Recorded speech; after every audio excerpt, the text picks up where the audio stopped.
यदि आप भी क्लास 12th में हैं और फिजिक्स में टॉप करना चाहते हैं तो आप लोगों को इस वीडियो को जरूर देखना चाहिए, क्योंकि आज हम बात करने वाले हैं जो फिजिक्स है फर्स्ट पार्ट सेकेंड पार्ट दोनों से बात करने वाले हैं। दोनों के जो जो इंपॉर्टेंट क्वेश्चंस हैं, जो बार बार एग्जाम में पूछे जाने वाले क्वेश्चंस हैं, उन्हीं के बारे में हम आज बात करने वाले हैं। क्यों बात करने वाले हैं? क्योंकि बहुत बच्चों के दिमाग में रहता है कौन सा टॉपिक पढ़ें, कौन सा टॉपिक न पढ़ें, कौन सा टॉपिक पढ़ने से हम एग्जाम में टॉप कर जाएंगे। तो उन्हीं हम प्रश्नों को आज आप सबके पास लाए हैं। तो स्टार्ट करने से पहले यदि आप लोग चैनल पर नए हैं तो चैनल को सब्सक्राइब कर लीजिए और बेल आइकन को प्रेस जरूर कर लीजिएगा, ताकि एजुकेशनल जो भी वीडियो अपलोड हो, ठीक, उसका जो नोटिफिकेशन है सबसे पहले आप लोगों तक जरूर पहुंचे। तो चलिए बिना देरी की हम शुरुआत करते हैं। चलिए जो इंपॉर्टेंट क्वेश्चन है उन्हें हम देख लेते हैं। पहला जो इंपॉर्टेंट क्वेश्चन है पहले चैप्टर से, पहले पार्ट से है, क्या है?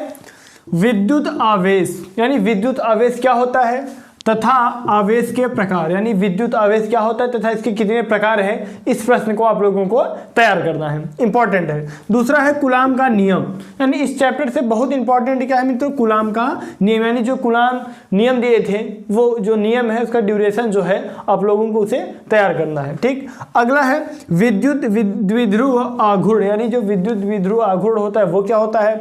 उसके बाद है विद्युत बल रेखाएं, विद्युत बल रेखाएं। और पांचवा नंबर है विद्युत द्विध्रुव की अक्षीय रेखा पर, की अक्षीय रेखा पर स्थित बिंदु पर विद्युत क्षेत्र की तीव्रता, इसका निगमन आप लोगों को करना है, ठीक है।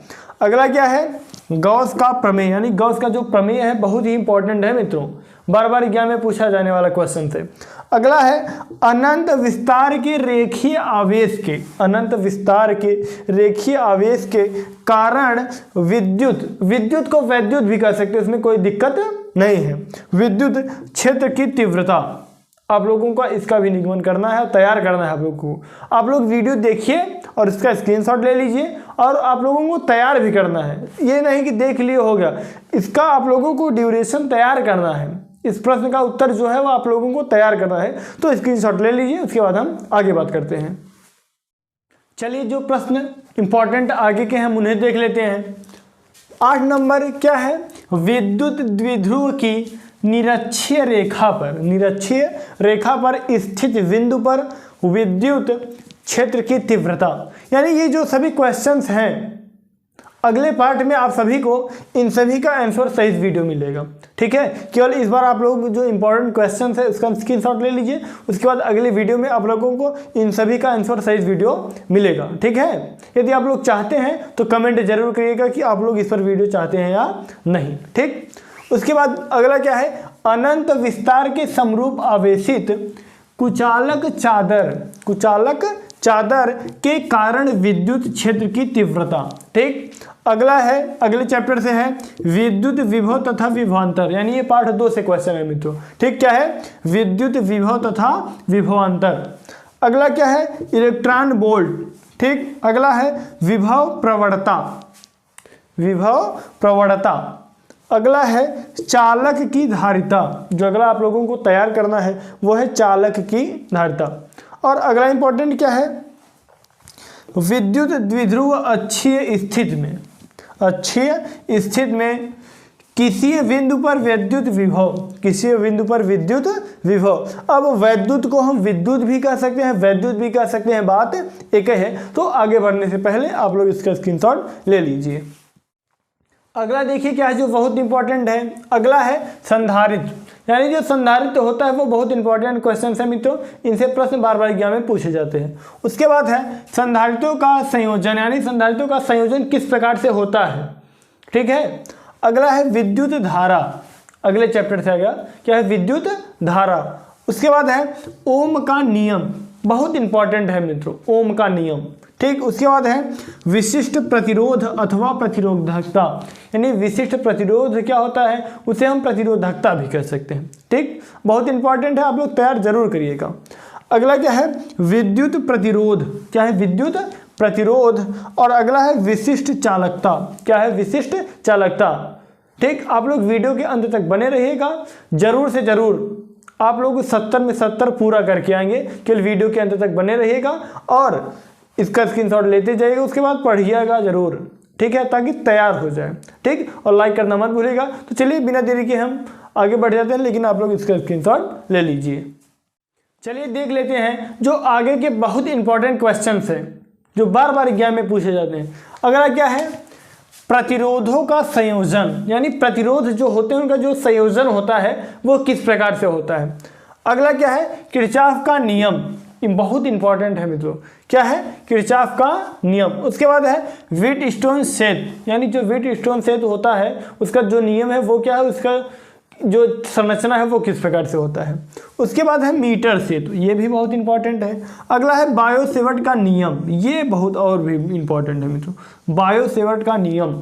ठीक, इनका जो नियम है वो क्या है, दोनों याद करना है आप लोगों को। उसके बाद है एम्पियर का परिपथीय नियम।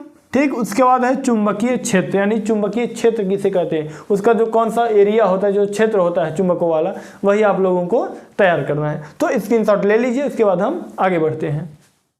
चलिए देख लेते हैं जो आगे के इंपॉर्टेंट क्वेश्चन है जिन्हें आप लोगों को तैयार करना है। क्या है, बहुत इंपॉर्टेंट है द्विघात कोण, यानी द्विघात कोण क्या होता है उसे तैयार करना है। उसके बाद चुंबकीय फ्लक्स, ये बहुत इंपॉर्टेंट है मित्रों, चुंबकीय फ्लक्स। यदि आप चुंबकीय फ्लक्स नहीं पढ़े तो मतलब इस चैप्टर में कुछ नहीं पढ़े। ठीक, अगला है फैराडे के विद्युत चुंबकीय प्रेरण के नियम, ये भी मोस्ट इंपॉर्टेंट है मित्रों। ये क्या है, मोस्ट इंपॉर्टेंट, इन सभी में भी ये इंपॉर्टेंट है।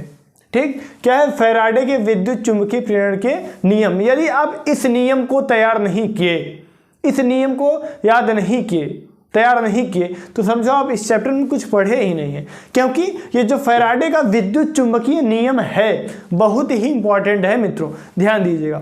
उसके बाद आप लोगों को पढ़ना है चुंबकीय फ्लक्स, स्वप्रेरण, अन्योन्य प्रेरण और भंवर धाराएं, इन सभी को आप लोगों को पढ़ना है जो कि इंपॉर्टेंट है।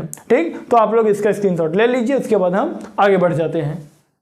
चलिए आगे के जो इंपॉर्टेंट क्वेश्चन है उन्हें हम देख लेते हैं। क्या है, विभिन्न प्रकार के प्रत्यावर्ती धारा परिपथ, यानी जो धाराओं का परिपथ है विभिन्न प्रकार का, उसे देखना है। कौन कौन सा है, एसी परिपथ, एलआर परिपथ, ठीक, एलसी परिपथ, और आपको क्या तैयार करना है, एलसीआर परिपथ। ये यदि आप लोग इन परिपथों के बारे में, प्रत्यावर्ती धारा के परिपथों का ज्ञान आप लोगों के पास नहीं है, मतलब आप उस चैप्टर से कुछ पढ़े ही नहीं है मित्रों, ये बात ध्यान दीजिएगा।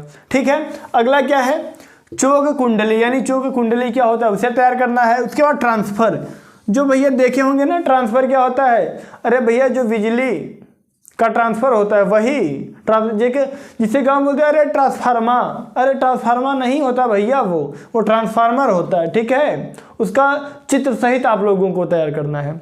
अगला क्या है, विद्युत जनित्र अथवा डायनमो, विद्युत जनित अथवा डायनमो आप लोगों को इसे तैयार करना है। उसके बाद मैक्सवेल का समीकरण तैयार करना है। उसके बाद है मैक्सवेल का विद्युत चुंबकीय तरंग सिद्धांत, तरंग सिद्धांत। उसके बाद फर्स्ट फिजिक्स का आखिरी लास्ट वाला क्वेश्चन क्या है, विद्युत चुंबकीय स्पेक्ट्रम, विद्युत चुंबकीय स्पेक्ट्रम। यही आपका जो फर्स्ट फिजिक्स होता है वो समाप्त होता है। आप लोगों को फर्स्ट फिजिक्स में मात्र 42 प्रश्न तैयार करना है। कितना तैयार करना है, 42। ठीक, तो आप लोग इसका स्क्रीनशॉट ले लीजिए। उसके बाद हम सेकंड फिजिक्स के बारे में बात करते हैं, प्रकाशिकी के संबंधित। ठीक है, तो स्क्रीनशॉट ले लीजिए। चलिए देख लेते हैं फिजिक्स पार्ट 2 से कौन कौन से जो क्वेश्चन है इंपॉर्टेंट है प्रकाशिकी चैप्टर से। क्या है, पहला प्रकाश का परावर्तन, उसके बाद है प्रकाश का अपवर्तन, उसके बाद है गोलीय दर्पण के लिए यू, वी तथा एफ में संबंध, ये बहुत इंपॉर्टेंट है मित्रों। ठीक, उसके बाद है पूर्ण आंतरिक परावर्तन, प्रिज्म, उसके बाद है प्रिज्म कोण, अपवर्तनांक और न्यूनतम विचलन कोण में संबंध, ये इंपॉर्टेंट है मित्रों, ये भी बहुत इंपॉर्टेंट है। उसके बाद क्या है, प्रकाशिक माध्यम की परिक्षेपण या वर्ण विक्षेपण क्षमता। ठीक, आप लोगों को इसकी क्षमता ज्ञात करनी होगी। यदि आप लोग इसमें से कोई भी प्रश्न छोड़ देंगे तो हो सकता है आप लोगों का 5 नंबर 4 नंबर छूट जाए मित्रों। तो मैं यही कहना चाहता हूं, यदि आप 95 नंबर प्लस फिजिक्स में चाहते हैं तो इस वीडियो को पूरा अंत तक देखिएगा, और ये जो जो प्रश्न बताया जा रहा है आप लोग उसे जरूर तैयार करिएगा। ठीक, तो स्क्रीनशॉट ले लीजिए, उसके बाद हम आगे बढ़ते हैं। चलिए आगे के जो क्वेश्चन हैं उन्हें हम देख लेते हैं। क्या है, गोलीय पृष्ठ पर अपवर्तन का जो सूत्र होता है उसे तैयार करना है, ज्ञात करना है। उसके बाद है पतले लेंस के लिए अपवर्तन का सूत्र, जिसे हम कह सकते हैं लेंस मेकर सूत्र। क्या कह सकते हैं? लेंस मेकर सूत्र। एग्जाम में इस नाम से भी पूछ सकता है और इस नाम से भी पूछ सकता है। ठीक, उसके बाद क्या है? लेंस की क्षमता। क्या है? लेंस की क्षमता, यानी लेंस ज्ञात करने की जो क्षमता होती है उसे तैयार करना है आप लोगों को।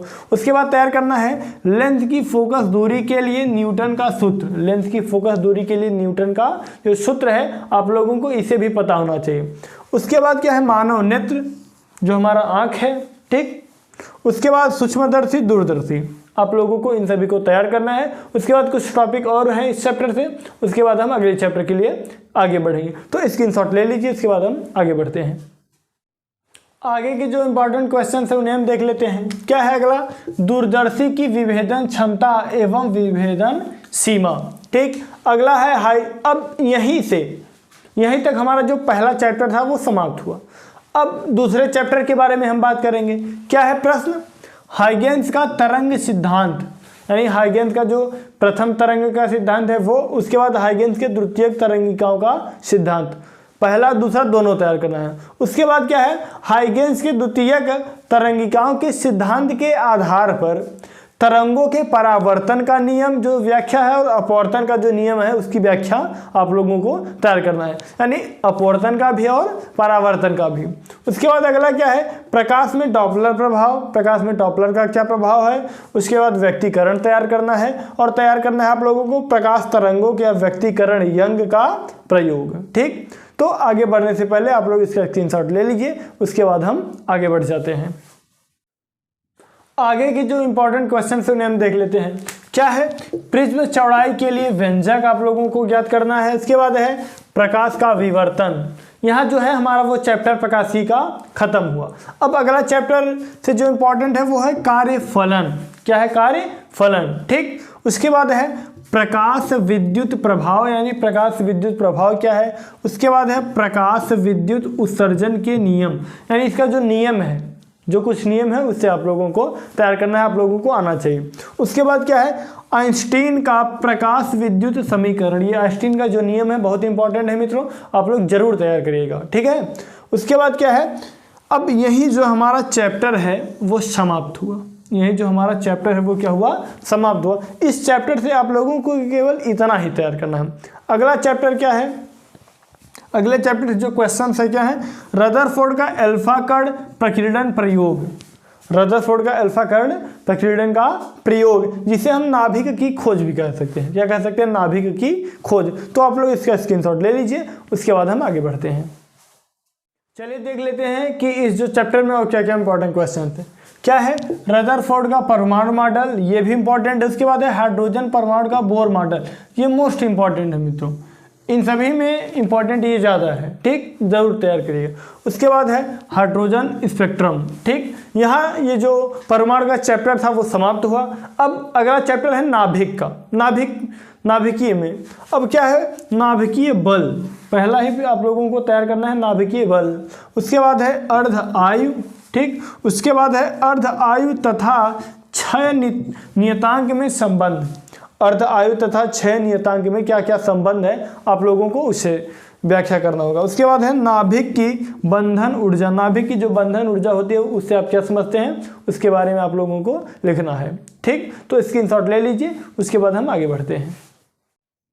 चलिए आगे की इंपॉर्टेंट जो क्वेश्चन हैं देख लेते हैं। क्या है नाभिकीय में? नाभिकीय विखंडन, नाभिकीय संलयन। जो नाभिकीय चैप्टर था उसमें यहाँ तक ही आप लोगों को तैयार करना है। उसके बाद हम अगला जो चैप्टर है उसमें से तैयार करना है अर्धचालक, ऊर्जा बैंड के आधार पर ठोसों के प्रकार। ठीक, उसी में पीएन संधि डायोड भी तैयार करना है। और क्या है? पीएन संधि डायोड अर्ध तरंग दिष्टकारी के रूप में, यानी अर्ध तरंग दिष्टकारी के रूप में तैयार करना है। उसके बाद क्या है? पीएन संधि डायोड पूर्ण तरंग दिष्टकारी के रूप में, यानी अर्ध और पूर्ण दोनों आप लोगों को तैयार करना है। तो आप लोग इसका स्क्रीनशॉट ले लीजिए, उसके बाद हम आगे जो इंपॉर्टेंट है उन्हें हम देखेंगे। चलिए बाकी के जो इंपॉर्टेंट क्वेश्चन हैं उन्हें देख लेते हैं। क्या है? Zener diode. ठीक, आखिरी चैप्टर से है मित्रों। उसके बाद है प्रकाश उत्सर्जक डायोड।